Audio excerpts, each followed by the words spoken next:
کریم نے فرمایا جو یہ چاہتا ہے کہ جنت میں اسے محل مل جائے تو وہ 3 کام لازم کرے اور اس کے درجے بلند کیے جائیں. تو 3 کام لازم کرے. جو اس پر ظلم کرے یہ اس کو معاف کر دے, جو اسے محروم رکھے یہ اسے عطا کرے, اپنا ہاتھ نہ روکے اس سے, اور تیسرا فرمایا جو اس سے قطع تعلقی اختیار کرے, رشتہ توڑے یہ اس کے ساتھ جوڑے. سل من قطع کا, جو تو اس سے تعلق توڑنے کی کوشش کرے تو اس سے جوڑنے کی کوشش کر. اور فرمایا جو 3 کام کر لے وہ اللہ کا محبوب بن جاتا ہے. پھر آپ حضرات ذرا اس بات پر توجہ فرمائیے, معافی, درگزر کرنا, معاف کر دینا, کتنی اس کی فضیلت ہے کہ ایک بندہ اپنا مقدمہ لے کر اللہ تعالیٰ کی بارگاہ میں اس کی شان کے مطابق حاضر ہوگا اور وہ ایک شخص کی شکایت کرے گا کہ یا اللہ اس نے میرے ساتھ میرا یہ حق تلفی کی ہے, میرے ساتھ ظلم کیا. تو اللہ کریم اس بندے سے فرمائے گا کہ تو پہلے پلٹ کر پیچھے دیکھ. وہ پیچھے دیکھے گا, بڑا خوبصورت محل ہوگا, اور وہ اللہ کریم کی بارگاہ میں عرض کرے گا یا اللہ بڑا خوبصورت محل ہے, جنت میں اس محل کے حصول کے لیے کیا کرنا چاہیے؟ رب فرمائے گا بس اپنے مسلمان بھائی کو معاف کر دے اور یہ جنت کا محل لے لے. کہ جو اپنے بھائی کو معاف کر دے اور عفو درگزر سے کام لے تو اللہ کریم اس معاف کرنے والے کو اپنا محبوب بناتا ہے, کیونکہ رب خود بھی عفو و کرم کو محبوب رکھتا ہے اور عفو درگزر سے کام لینے والے وہ رب کے محبوب بن جاتے ہیں. حضرت امام حسن مصنع, امام حسن مجتبیٰ کے صاحبزادے, اور امام زین العابدین رضی اللہ تعالیٰ عنہ امام علی مقام کے صاحبزادے, ان کے آپس میں کسی بات پر کوئی شکر رنجی ہو گئی, آپس میں کسی بات پر ناراضگی ہو گئی. تو امام حسن مصنع رضی اللہ تعالیٰ عنہ آپ ملنے کے لیے گئے کس سے؟ امام زین العابدین رضی اللہ تعالیٰ عنہ سے, اور ان سے جا کر کیا کہا؟ فرمایا آپ نے میرے بارے میں جو باتیں کی ہیں اگر وہ میری ذات میں پائی جاتی ہیں تو میں اللہ سے دعا مانگتا ہوں کہ اللہ مجھے معاف کر دے, اور جو باتیں آپ نے میرے بارے میں کی اگر وہ میری ذات میں نہیں ہیں تو میں اللہ سے دعا مانگتا ہوں کہ اللہ آپ کو معاف فرما دے. تو آئیں صلح کر لیتے ہیں. شکر رنجی, ناراضگی اور ایک دوسرے سے بغض کا اظہار کرنا, ناراضگی کا اظہار کرنا, فرمایا یہ رب کو پسند نہیں ہے. ویسے بھی فرمایا جو 3 دن سے زیادہ ناراض رہتا ہے رب اس کی طرف رحمت کی نظر نہیں فرماتا. اس پر ذرا آپ توجہ فرمائیں. یہ ہمارا ایک معاشرتی مسئلہ ہے کہ ہمارے ہاں کئی لڑائیاں سالوں پر محیط ہوتی ہیں. سال سال بھائی سگا بھائی سگے بھائی سے کلام نہیں کرتا, بات نہیں کرتا, دوست سے ناراض ہو جاتے ہیں, خاندانی تنازع اور لڑائیاں ہوتی ہیں. سال بعد اگر بڑے بیچ میں پڑ جائیں وہ ان کو بٹھائیں کہ بھائی آپس میں جو غلط فہمیاں ہیں وہ دور کرو, گلے شکوے کر لو, صلح ہو جائے, تو وہ 10 منٹ کے اندر بات کلیئر ہوتی ہے اور صلح ہو جاتی ہے. 10 منٹ میں غلط فہمی دور ہو جاتی ہے, وہ بات کچھ بھی نہیں ہوتی. تو فرمایا کہ رب کریم ان لوگوں کو محبوب بناتا ہے جو عفو درگزر کے ساتھ کام لیتے ہیں اور معاف کرتے ہیں. اسی ماہ رمضان جو گزرا, تو یہ ماہ رمضان کا اس مہینے کے اندر جہاں بہت سے اسلام کے تاریخی واقعات تھے, وہاں ایک واقعہ فتح مکہ کا جو 8 ہجری میں ہوا, یعنی ہجرت کے 8ویں سال, اس میں نبی رحمت صلی اللہ علیہ وآلہ وسلم کا ذرا انداز کرم دیکھیے. کوئی تصور کر سکتا ہے کہ کن لوگوں کو سرکار نے معاف فرمایا, انہوں نے کیا ظلم کیا تھا, لیکن حضور نے کس طرح ان کو معاف کر دیا. نبی رحمت صلی اللہ علیہ وآلہ وسلم جس وقت مکہ میں داخل ہوئے تو آپ جس سواری پر تشریف فرما تھے, سیاہ رنگ کا یمنی امامہ سرکار کے چہرے سر انور پر تھا, اور نبی علیہ السلام کی گردن مبارک اس قدر جھک گئی کہ آپ کی جو پیشانی تھی, وہ جو لکڑی کا کجاوا ہوتا ہے اس کی لکڑی سے آپ کی پیشانی لگنے لگی. اور پیچھے حضرت اسامہ بن زید کو بٹھایا ہوا ہے, ایک طرف حضرت اسید بن خدیر رضی اللہ تعالیٰ عنہ اور دوسری طرف حضرت صدیق اکبر رضی اللہ تعالیٰ عنہ ہے.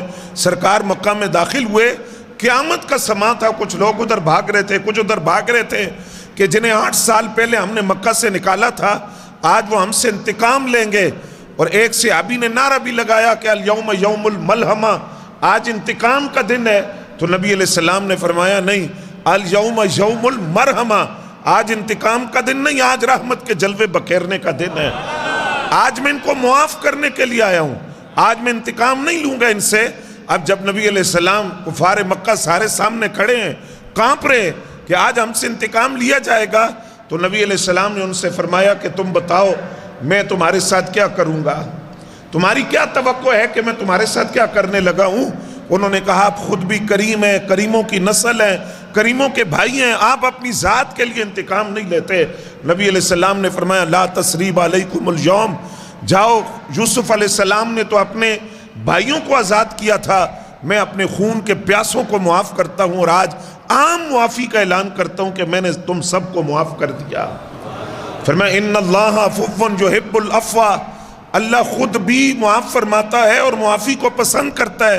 رب یہ چاہتا ہے کہ اس کے بندوں کے درمیان یہ معافی کا سلسلہ چلتا رہے، لوگ درگزر کرتے رہیں۔ اور پھر طائف کا وہ منظر آپ دیکھیے جہاں نبی رحمت صلی اللہ علیہ وسلم کو اس قدر ستایا گیا کہ آپ کا جو خون اقدس تھا وہ نالین اقدس میں جمع ہو گیا۔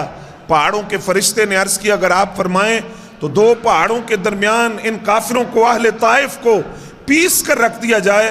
تو نبی رحمت صلی اللہ علیہ وسلم نے فرمایا کہ میں بدلے لینے کے لیے نہیں آیا، انتقام لینے نہیں آیا، میں ان کو اس لیے معاف کرتا ہوں کہ ان کی نسلوں سے کچھ لوگ ایسے آئیں گے کہ جو کلمہ پڑھیں گے، اسلام قبول کریں گے اور اسلام میں داخل ہوں گے۔ اور تیسرا فرمایا رب کا محبوب کون ہوتا ہے؟ احب الناس اللہ انفعہم، اللہ کے نزدیک سب سے محبوب آدمی وہ ہے جو لوگوں کو زیادہ فائدہ پہنچاتا ہے۔ نبی رحمت صلی اللہ علیہ وسلم نے فرمایا جاگ رہے ہیں آپ؟ بولیں ذرا سبحان اللہ۔ جن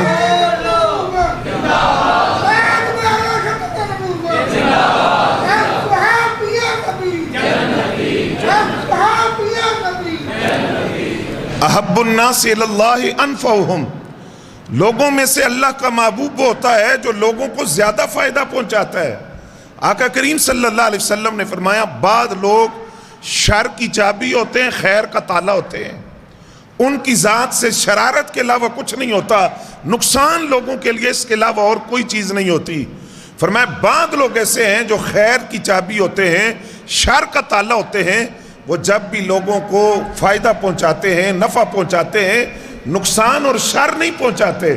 تو نبی علیہ السلام نے فرمایا تم خیر کی چابی بننا اور شر کا تالا بننا، لوگوں کو نفع پہنچانا، اپنی ذات سے کسی کو نقصان نہ پہنچانا، اور اپنی ذات سے کسی کے لیے شر کا، شرارت کا باعث نہ بننا، لوگوں کو نفع پہنچانا۔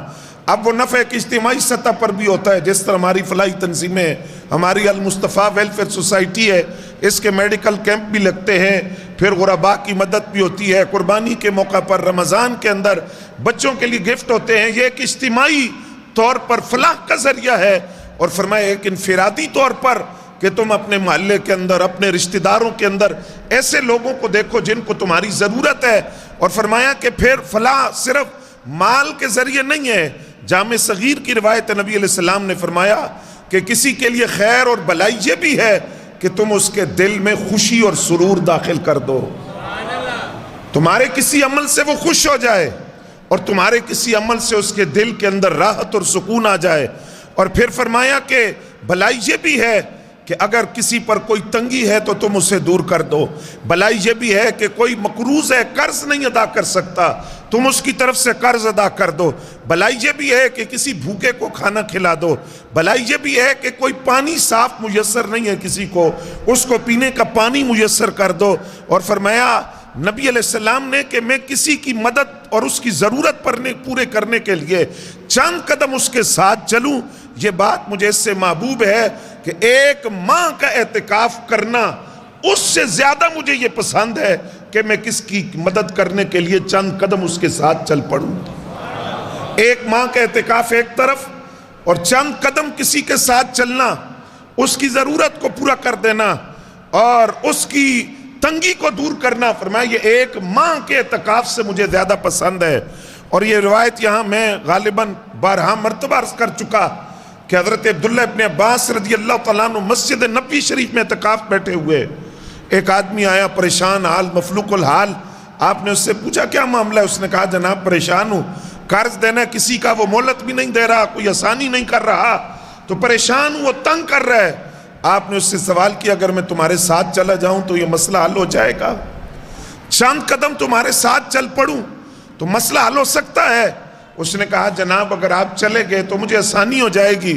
آپ جب مسجد نبی شریف سے باہر نکلنے لگے اور جوتے پاؤں میں پہننے لگے تو اس آدمی نے آپ سے کہا کہ شاید آپ بھول گئے کہ آپ اعتکاف بیٹھے ہوئے ہیں, آپ مسجد سے نکلیں گے تو اعتکاف ٹوٹ جائے گا.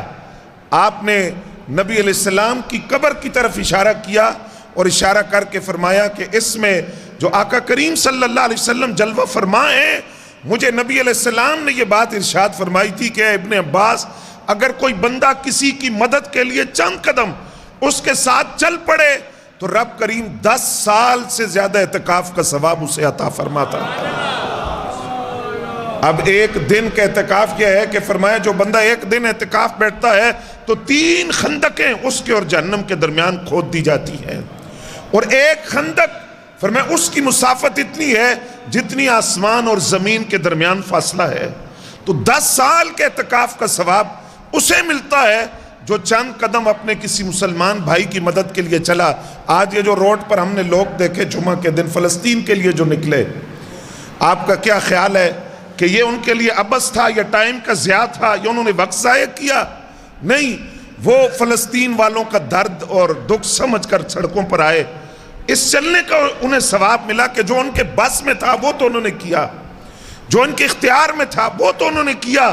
وہ اپنے مسلمان بھائیوں کی مدد کی نیت سے نکلے, آواز اٹھائی کہ اس طرح شاید ان پر مظالم کم ہو جائیں. ظلم کی اور ستم کی جو داستان رمضان کے اندر سیز فائر کے باوجود, جنگ بندی کے باوجود ان پر بم برسائے گئے, اور اس وقت جو حالت ہے وہ آپ دیکھ رہے ہیں. ایک ویڈیو میں نے دیکھی, کلیجہ پھٹ رہا تھا. بچے جو ہیں فلسطین کے خالی برتنوں کے اندر, خالی دیگچوں کے اندر وہ ہاتھ مار کر لقمہ ٹٹول کر تلاش کر رہے ہیں کہ کوئی ایک لقمہ مل جائے تو پیٹ میں ڈال لیں. یہ حالت فلسطین کی. اور اس وقت کل یا پرسوں سعودیہ میں اعلان ہوا کہ سعودیہ میں ایک بہت بڑا فلم فیسٹیول منعقد ہونے جا رہا ہے.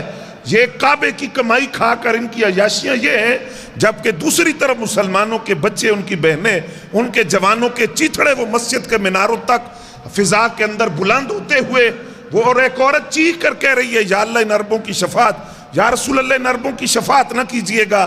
انہوں نے بڑا ظلم کیا کہ طاقت ہونے کے باوجود اور پڑوس میں ہونے کے باوجود, قریب ہونے کے باوجود انہوں نے فلسطینیوں کی مدد نہیں کی. اور انہوں نے یہ کہا کہ وہ ایک سعودی مفتی کا فتویٰ آج آیا, وہ کہتا ہے کہ یہ فتنہ ہے فلسطین کا مسئلہ. میں مسلمانوں سے کہتا ہوں تم اس میں مداخلت نہ کرو, چھوڑ دو ان کے حال پر. کیسے چھوڑ دے؟ مسلمان جسد واحد کی طرح ہیں. جسم کے ایک حصے میں درد ہوتا ہے تو پورا جسم اس تکلیف کو محسوس کرتا ہے. اگر آج فلسطین والے درد میں ہیں تو وہ درد ہمارا درد ہے, اگر کشمیر والے درد میں ہوں گے تو وہ ہمارا درد ہے. وہاں ملک نہیں دیکھا جاتا, مذہب اور دین دیکھا جاتا ہے کہ اللہ نے ہمیں ایک اسلام کی اخوت کی لڑی میں پرویا ہوا ہے. تو فرمایا جو چند قدم چل پڑا کسی مسلمان بھائی کی مدد کے لیے اور اس نے اس کا دکھ اور درد دور کر دیا تو 10 سال سے زیادہ اعتکاف کا ثواب رب اسے عطا فرماتا ہے. پھر فرمایا اللہ کا محبوب کون ہے؟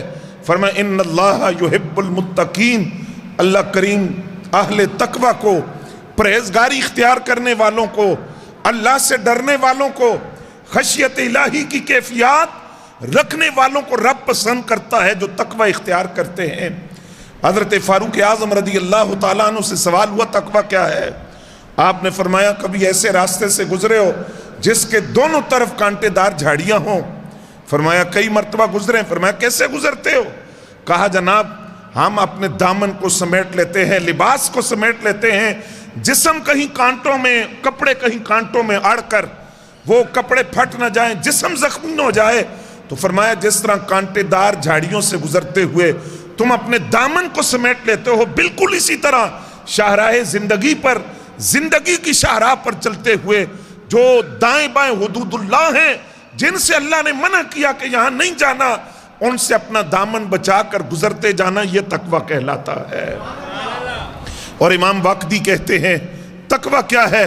فرمایا جس طرح لوگوں کے لیے اپنے ظاہر کو زینت دیتے ہو, کپڑے اچھے پہنتے ہو, خوشبو لگاتے ہو اور اپنا بال سنوارتے ہو تاکہ لوگوں میں ظاہر اچھا لگے, فرمایا جس طرح لوگوں کے لیے ظاہر سنوارتے ہو رب کے لیے باطن سنوار لو، اس کو تقوی کہا جاتا ہے۔ اگر ظاہر پر اتنی محنت کرتے ہو کہ لوگوں میں اچھا لگے تو باطن پر بھی محنت کرو کہ رب کے سامنے تم اچھے لگو، تو یہ تقوی ہے۔ اور حضرت سفیان ثوری کہتے ہیں تقوی سے آسان چیز میں نے نہیں دیکھی، تقوی بہت آسان ہے۔ عرض کیا کیسے؟ فرمایا تقوی یہ ہے کہ تمہارے دل میں جو چیز کھٹکتی ہے اس کو چھوڑ دو، جو تمہیں شک میں مبتلا کرتی ہے کہ پتہ نہیں حرام ہے حلال ہے جائز ہے ناجائز ہے، باعث ثواب ہے یا باعث گناہ ہے، شک میں جو چیز تمہیں ڈال دے اس کو چھوڑ دو۔ فرمایا تقوی یہ ہے صرف اس چیز کو اختیار کرو جو مشتبہ نہ ہو اور تمہارے دل کو شک میں نہ ڈالے، اس چیز کو اختیار کر لو۔ اور پھر فرمایا تقوی کی ایک تعریف یہ ہے، توجہ ہے آپ کی، تقوی کی ایک تعریف یہ ہے جہاں رب تمہیں دیکھنا چاہتا ہے وہاں غیر حاضر نہیں ہونا، جہاں رب تمہیں دیکھنا نہیں چاہتا وہاں رب تمہیں نہ دیکھے، اور جہاں رب تمہیں دیکھنا چاہتا ہے وہاں سے غائب نہ پائے۔ ہر وہ جگہ جہاں رب چاہتا ہے تم نظر آؤ، ہر وہ حکم جس کے لیے رب چاہتا ہے تم مانو، اس حکم کو مانو، اور جہاں رب چاہتا ہے تم نظر نہ آؤ، فرمایا اس جگہ کو چھوڑ دو، یہ تقوی کہلاتا ہے۔ پھر فرمایا تقوی کے 3 درجے ہیں۔ پہلا درجہ یہ ہے کہ اللہ کی ذات کے ساتھ کسی کو شریک نہ ٹھہرانا، پہلا درجہ، اور فرمایا یہ سب سے ادنا درجہ ہے، کیونکہ عام بندہ مومن بنیادی عقیدہ توحید ہے، اور توحید کا معنی یہ ہے کہ ولا ضد لہ ولا ند لہ ولا والد لہ ولا ولد لہ ولا بلد لہ ولا جسد